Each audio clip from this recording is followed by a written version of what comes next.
폐지를 줍는 사람들은 돈을 줍는 것이라고, 이 얼마나 좋은 일이냐고 웃으시면서 말씀을 하시더래요. 안녕하세요. 이한분 TV입니다. 자식에게 짐되기 싫다. 스스로 요양원을 찾아간 아버지. 국제연합보고서에 의하면 우리나라는 전 세계에서 고령화 속도가 가장 빠르고, 고령화가 되면서 제일 큰 문제점은 경제적으로 어려워지고 노인을 위한 복지가 부족하고 사회와 가족으로부터 소외가 되는 것이죠. 며칠 전 주변에서 있었던 일입니다. 조그만 가방을 하나 들고 거동이 불편한 어르신이 마지막 종착역 요양원을 찾아서 떠나시는 모습을 보면서 아마 저 노인이 걸어가는 길이 얼마 있으면 내가 걸어갈 길이 아닌가. 그래서 더욱 가슴이 아팠습니다. 그 아버지의 기막힌 사연을 함께 들어볼까요? 70세 된 아버지는 폐지를 주어서 생활을 했습니다. 아내는 20년 전에 사고로 세상을 떠났어요.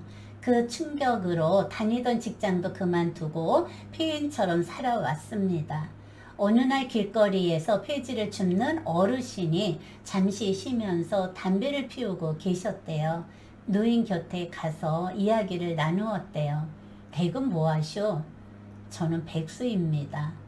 80세가 넘으신 어르신이 하시는 말씀이, 폐지를 줍는다는 것은 무엇인가 할 일이 있어서 좋고 또 직장이 생겨서 좋고, 그래서 재수 좋은 날은 폐지를 주어서 팔면 용돈도 생기고 건강에 좋다고 하시면서 젊은이도 할 일이 없으면 한번 해보시라고 권유를 했답니다. 어르신이 이제는 나이도 있고 몸이 아파서 더 이상 일을 못 하신다고 누가 할 사람이 있으면 물려주면 좋을 것 같다고, 폐지 줍는 일을 할 생각이 있으면 언제든지 찾아오라고 해서 며칠 동안 고민 또 생각을 하고 찾아갔대요.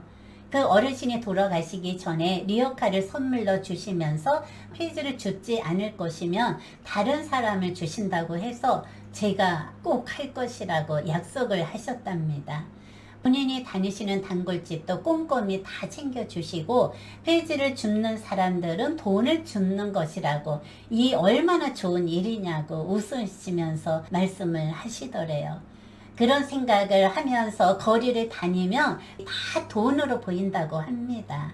그냥 폐지를 줍는 일만 생각을 하라고, 그래야 이런 천한 일도 할 수 있다고 말씀을 하셨답니다. 지금 생각을 해보면 그 말이 맞는 말이라고 합니다. 리어카를 끌고 주변 사람들을 의식을 하면 한마디로 쪽팔리고 자존심이 상한다는 것이죠.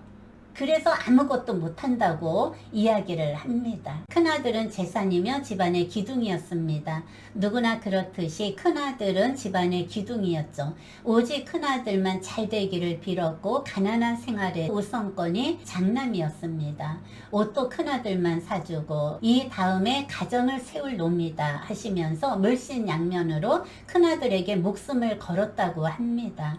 우리나라에서 최고로 알아주는 대학을 졸업을 하고 모 기업의 회장 딸과 결혼을 했습니다. 처갓집에서 병원을 차려주어서 병원장으로 근무를 하고 있습니다. 며느리는 결혼식 날 보고 보지를 못했다고 합니다. 둘째 아들이 효자입니다. 어려서는 형 그늘 밑에서 형 눈치만 보고 자랐죠. 모든 것이 형 쓰다 남은 것들을 다 대물림을 하고 하물며 속옷까지 물려주었다는 거죠. 우선권이 형이라고 합니다. 중학교 졸업을 하고 가출을 해서 별다른 직장도 없이 떠돌아 다녔어요.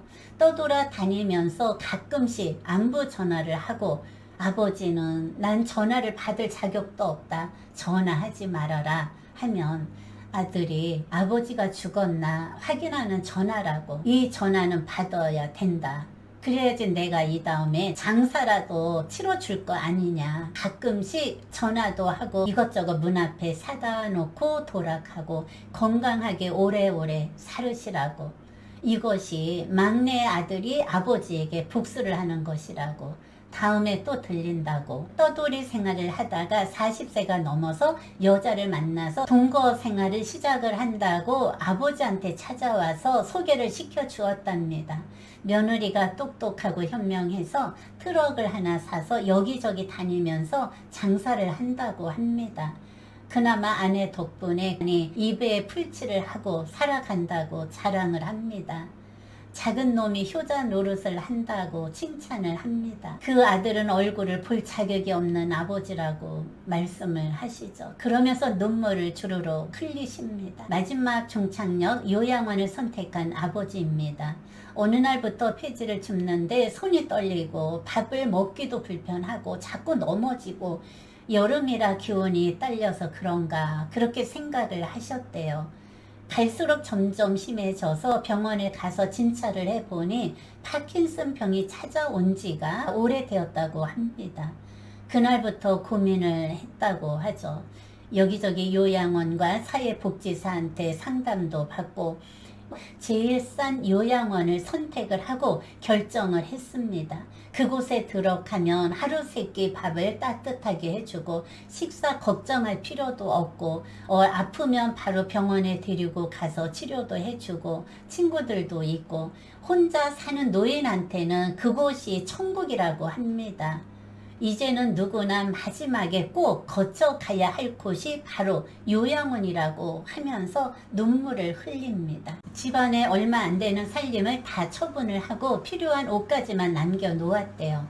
그러던 어느 날 막내 부부가 연락도 없이 찾아왔대요.